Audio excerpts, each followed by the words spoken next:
Week 13 is upon us in the NFL, and it's time to beat your bookies. This video will reveal my betting picks on sides or totals for each of the 12 games that will take place on Friday to Sunday. I'm Professor MJ, a former 15-year university statistics teacher. I quit my safe job in 2022 to focus entirely on my sports betting activities full-time. Welcome to the best betting channel on YouTube. Last week, we finished with a 7-5-2 record against the spread. It was not easy, but we still racked up some profit.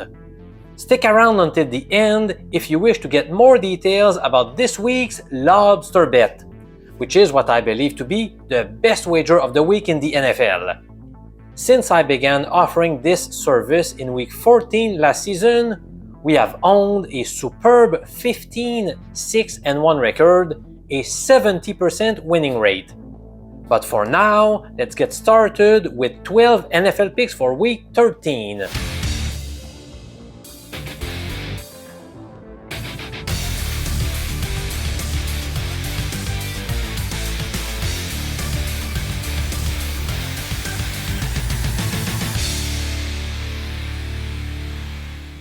On Friday, the Bears will take on the Eagles in Philadelphia.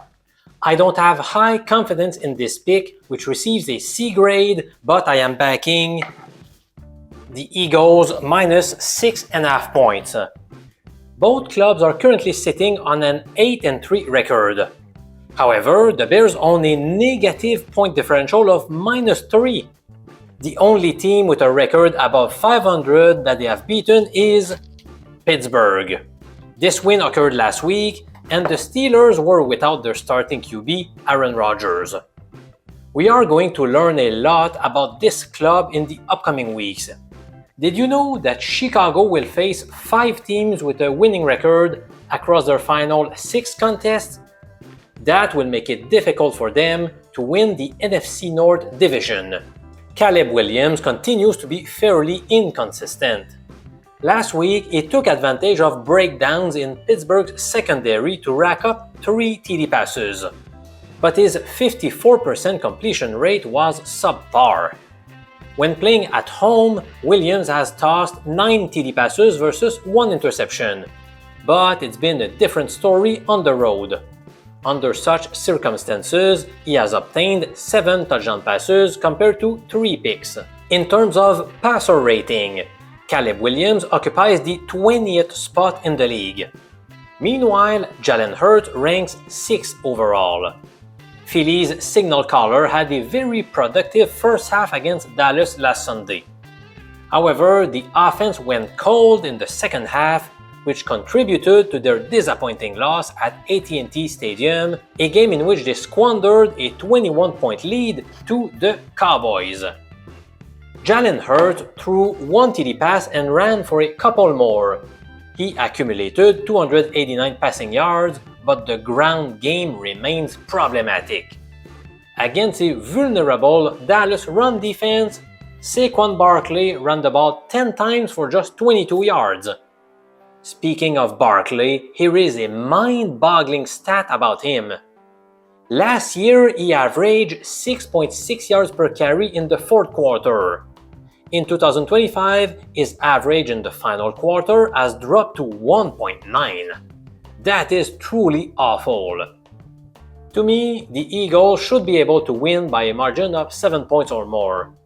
Their defense has been rock solid, as evidenced by the fact that they have given up just 16.4 points per game across their 5 most recent games. That includes meetings with the Cowboys, the Lions, and the Packers, who all have above-average offenses. Meanwhile, the Bears continue to win despite poor underlying metrics. Right now, Chicago is 22nd in terms of the DVOA statistic. I believe Philadelphia will bounce back after an embarrassing defeat in Dallas last week. I did not hesitate very long when it came to handicapping the San Francisco versus Cleveland game. I am definitely supporting the Browns plus 5 points here. The Niners lose one day of rest after playing last Monday against Carolina. Now they will travel through 3 time zones while playing an early 1 p.m. game, which corresponds to 10 a.m. body clock for them. People mostly focus on offense when trying to predict games.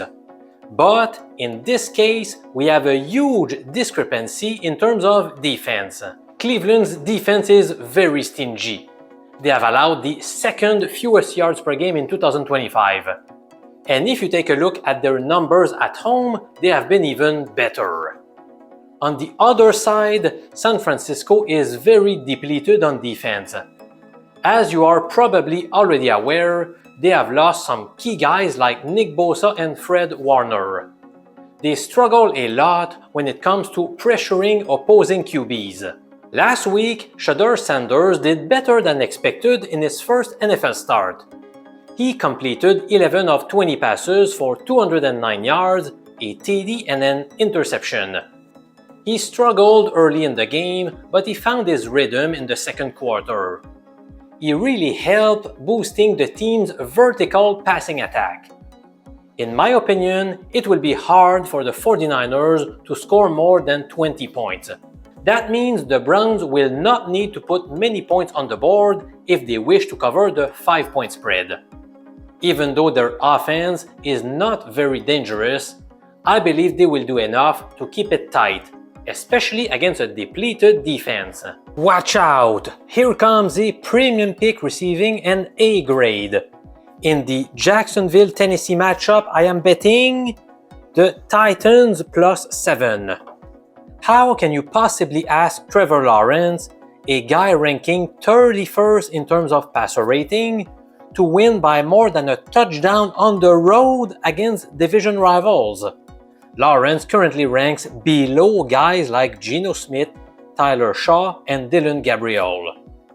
Sure, the Titans are probably the worst NFL club this year, but they have taken significant strides recently.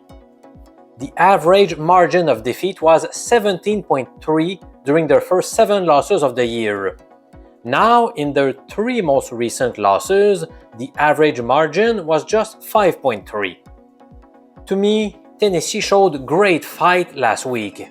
They came back to make it a game against a tough Seattle team.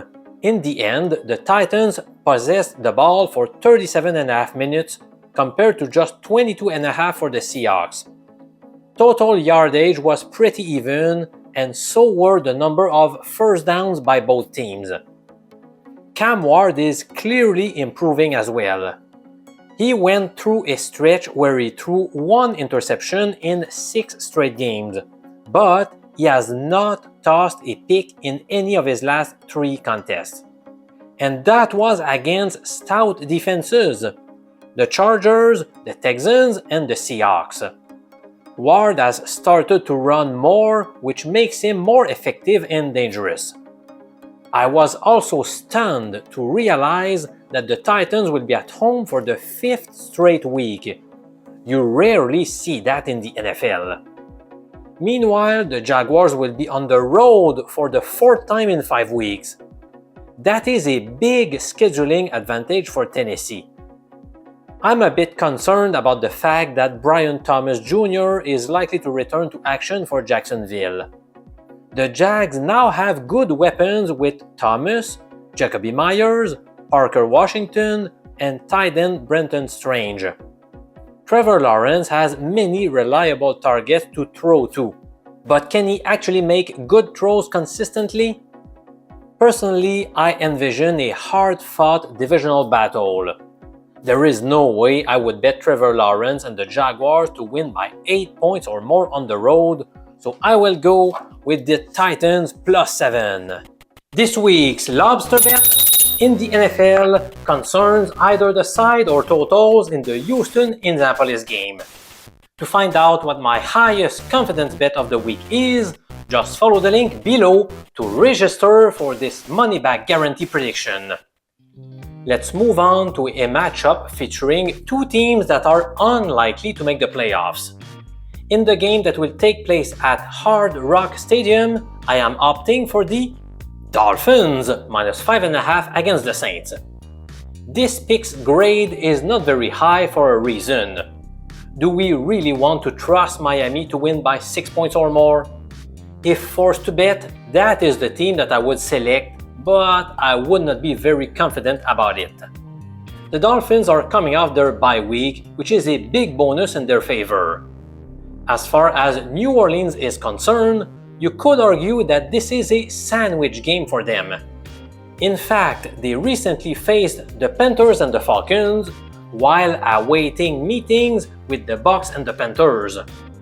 In short, the current non-conference road game in Miami does not look appealing to the Saints compared to their numerous divisional battles. Running back Alvin Kamara is one of the few weapons the Saints have on offense.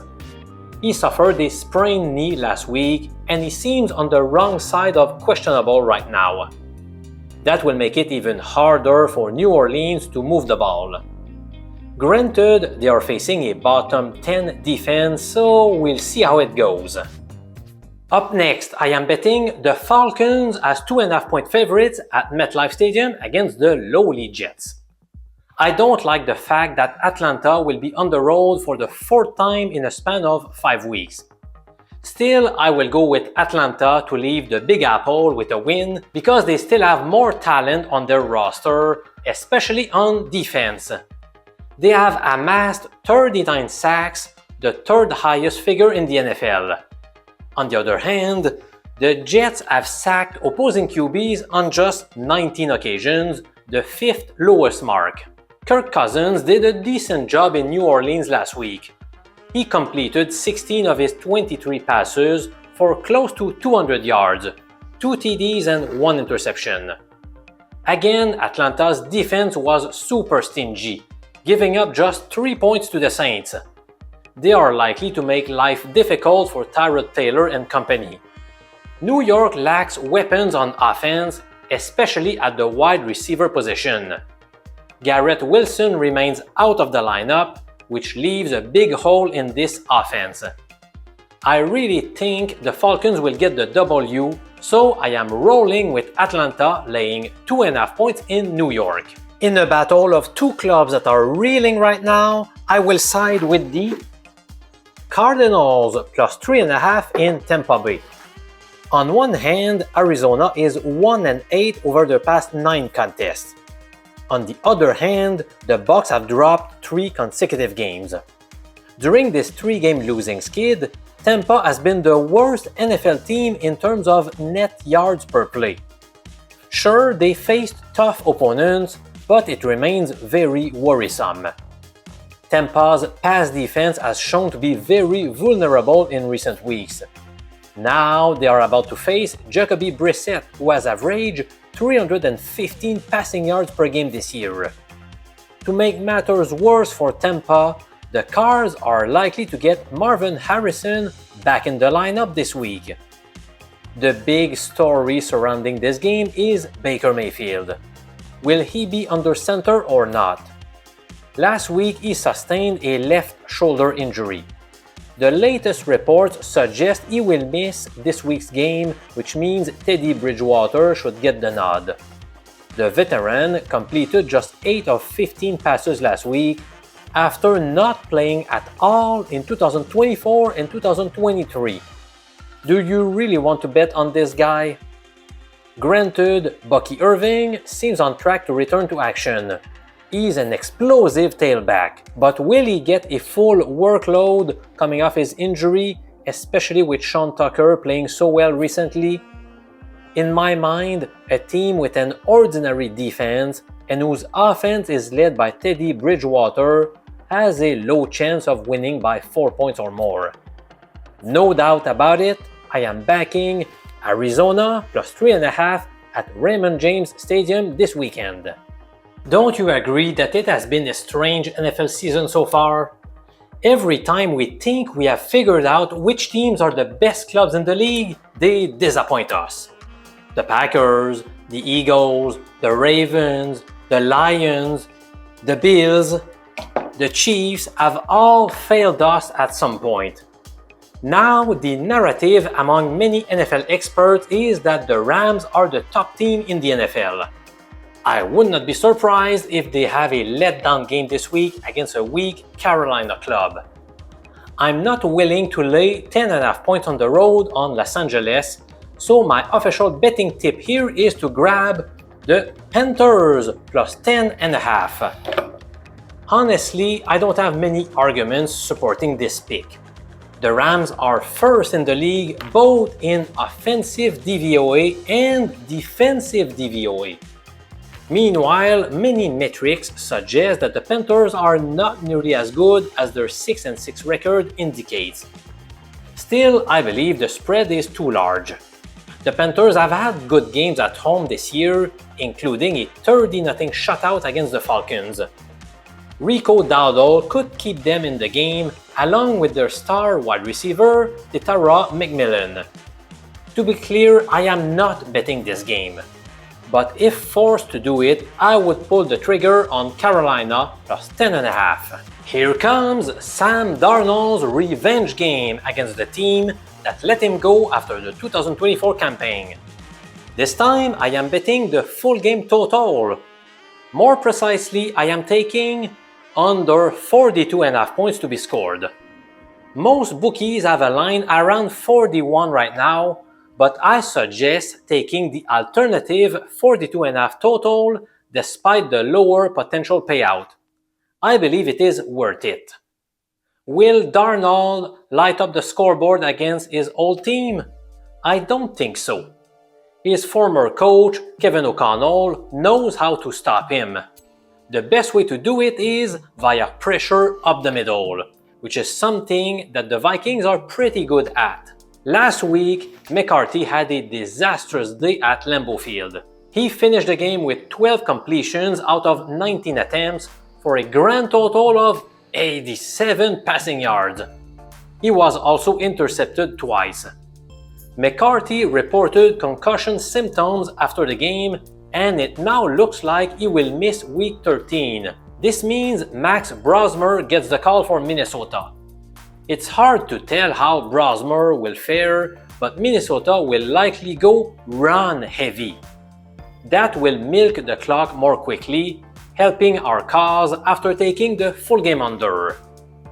Both defenses have a good ranking in terms of yards allowed per game. Minnesota is 11th compared to 7th for Seattle. I expect a low-scoring affair, so I will roll with under 42.5 in the Vikings-Seahawks NFC matchup. We will now discuss another game where I had no trouble picking the side to bet. I am taking the Steelers plus 4 at home against the Bills. Pittsburgh is 4-2 at home compared to 2-3 on the road. If you switch your attention to Buffalo, you realize they are 2-3 as the visitors versus 5-1 at home. Those are good indicators supporting the Pittsburgh selection. The Steelers are a run-first team, and they happen to square off against an abysmal run defense. As a matter of fact, Buffalo has given up the second worst yards per carry average to their opponents this year. The Bills get a scheduling edge with 3 extra days of rest after playing last Thursday. However, they will be on the road for the third time in 4 weeks. Buffalo's offense has had some ups and downs. They scored 40 and 28 points before putting just 13 on the board against a bad Miami defense. Then they bounced back with 44 points against Tampa Bay before sputtering again last week in Houston. The Bills really need reliable receiving targets. Right now, their receivers and tight ends are struggling to get open. Signing Brandon Cooks is unlikely to solve the problem, unfortunately. So, even though Josh Allen is 4-1 in his career against the Steelers, both straight up and against the spread, I have decided to take Pittsburgh plus 4 in this spot. Can the Raiders cover as 10-point underdogs in Los Angeles against the Chargers? I think they can. Hopefully, firing Chip Kelly will give them a spark because right now their offense is a mess. They still have some talented guys like Ashton Jeanty and Brock Bowers though. Of course, I don't like the fact that the Chargers are coming off their bye week. It certainly gives them an advantage. But the Raiders have the revenge factor going their way. Indeed, they lost 20-9 back in week 2, a game in which Geno Smith threw 3 interceptions. He will be looking to make amends on Sunday. According to historical data, here is a sound betting strategy to use in the NFL. Betting against big home favorites whenever they are coming off a loss by 17 points or more. Using this betting angle has proven to be very lucrative over a long period of time. In the current case, the Chargers are big home favorites, while their last game involved a loss by a 29-point margin against the Jaguars. By following the system, we must fade Jim Harbaugh's team.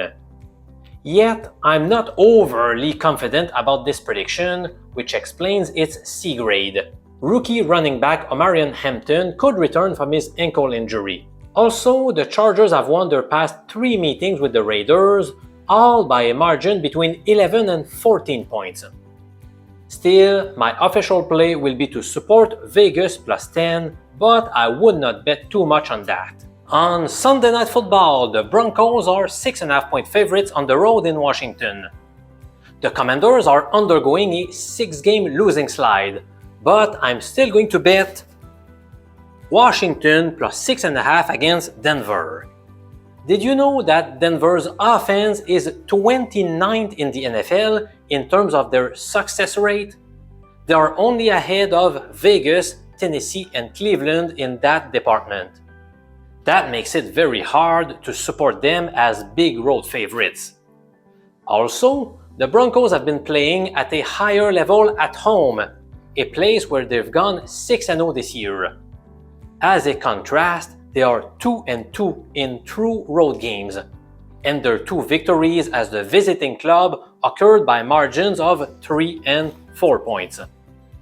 Jayden Daniels will practice this week, but it does not look probable that he will be the starter. This means we are likely to get Marcus Mariota once again under center for Washington. He's having an okay season, but nothing more. He needs to avoid turning the ball over against a stout Denver defense. Being at home will help him. The Commanders are 3-8, but I don't see them waving the white flag this week. I believe they will put up a fight at home on national television. They may end up losing the contest, but it won't be a walk in the park for the Broncos. I see a Denver win by a field goal, so from a betting perspective, I will take Washington plus 6.5. This is your last chance to gain exclusive access to the Week 13 Lobster Bet in the NFL. Hurry up to sign up to increase your chances of having an advantageous betting line before it possibly moves against you later in the week. Again, keep in mind that you get fully refunded if the play loses, and that since I began offering this weekly high-confidence selection, we have accumulated 15 wins, 6 losses, and 1 tie, which corresponds to a 70% winning rate. Follow the link in the comments below to sign up. As of Wednesday afternoon, we already have 39 subscribers. I'm Professor MJ, the nerdy statistician who has been destroying bookies since 1999. Wishing you a great and profitable weekend.